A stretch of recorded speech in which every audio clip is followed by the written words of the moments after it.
ఓం గురుభ్యో నమః. Welcome to జ్ఞానధార channel.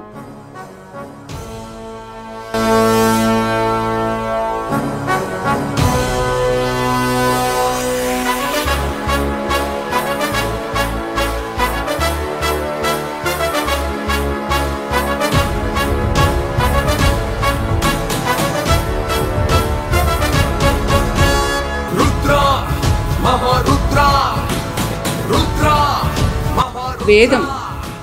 వేదం అనే పదం సంస్కృతంలోని విత్ అనే ధాతువు నుండి వచ్చింది.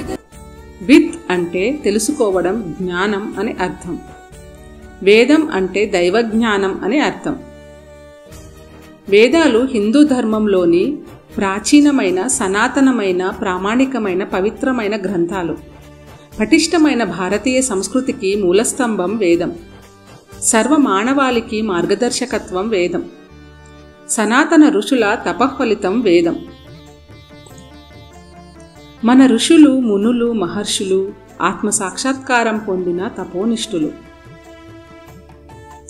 వేదాలు మానవులచే రచించబడినవి కావు. ఇవి దైవ ప్రేరితమైన, స్వయంభూతమైన జ్ఞానం. అందుకే వేదాలను అపరుషయములు అంటారు.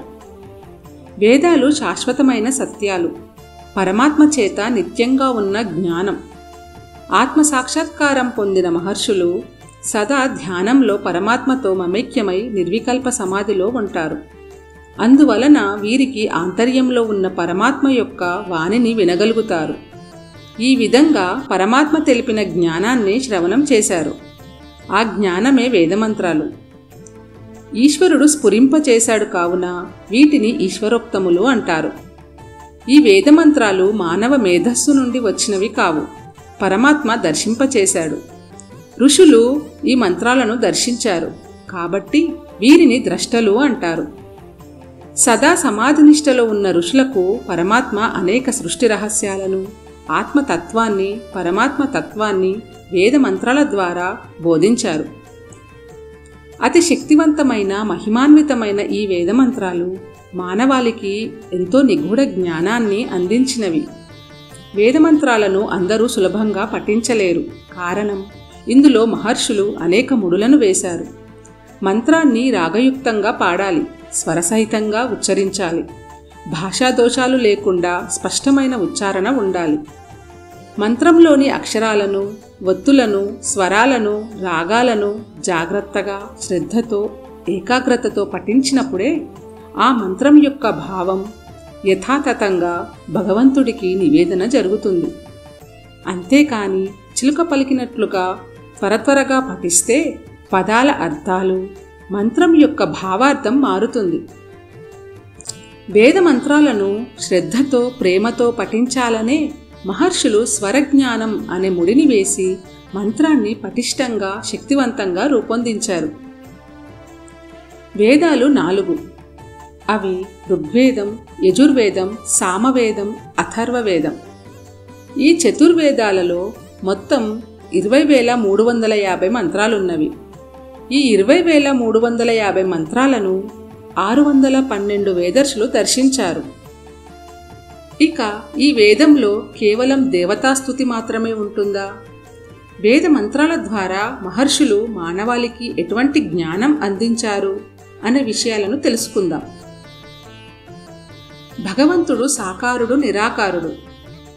భగవంతుడు రూపం లేని నిరాకారుడు మరియు అంతటా పరివ్యాప్తమై ఉన్న సర్వవ్యాపి, సర్వాంతర్యామి, సర్వసాక్షి సాకారుడు. ఈ 2 తత్వాలను వేదం బోధించింది. పరమాత్మ ఎక్కడో దూరాన లేడు, వేరే లోకంలో లేడు. ఆయన నీలోనే అంతర్యామిగా ఉన్నాడు మరియు నీ చుట్టూ ప్రకృతిలో ఉన్నాడు. మానవుడికి ఆధ్యాత్మికతతో పాటు ప్రాపంచిక అవసరాలు నెరవేర్చుకునుటలో వేదం సహాయం చేస్తుంది. ధనం, ఐశ్వర్యం, దుఃఖ నివారణ, శత్రు నివారణ, దుష్టపీడా నివారణ, రోగ నివారణ, దీర్ఘాయుష్షు ప్రాప్తి, ఇష్టకామ్య సిద్ధి ప్రాప్తి, పరమసుఖ ప్రాప్తి, విద్యా ప్రాప్తి, దైవానుగ్రహ ప్రాప్తి, దైవశక్తి ప్రాప్తి, ఈ విధంగా సకలం వేదమంత్రాలు మనకు అందిస్తున్నవి. వేదమంత్ర ఉచ్చారణ వలన మనలోని దైవశక్తి జాగృతమవుతుంది, మనసు పవిత్రమవుతుంది, బుద్ధి ఏకాగ్రమవుతుంది.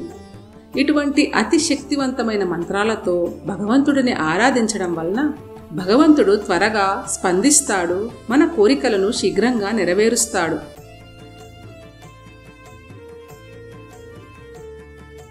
వేద జ్ఞానము సముద్రం వంటిది. సముద్రంలో మునిగితే ఏ విధంగా అయితే రత్నాలు లభిస్తాయో అదేవిధంగా వేదమును లోతుగా అధ్యయనం చేసి వేద జ్ఞానమును అర్థం చేసుకుంటే వేదంలో ఉన్నటువంటి అనేక జ్ఞానరత్నాలను సొంతం చేసుకొనవచ్చును.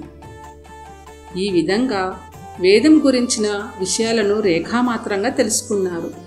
ఇలాంటి మరిన్ని ఆధ్యాత్మిక జ్ఞానం కోసం జ్ఞానధార ఛానల్ను సబ్స్క్రైబ్ చేసుకోండి.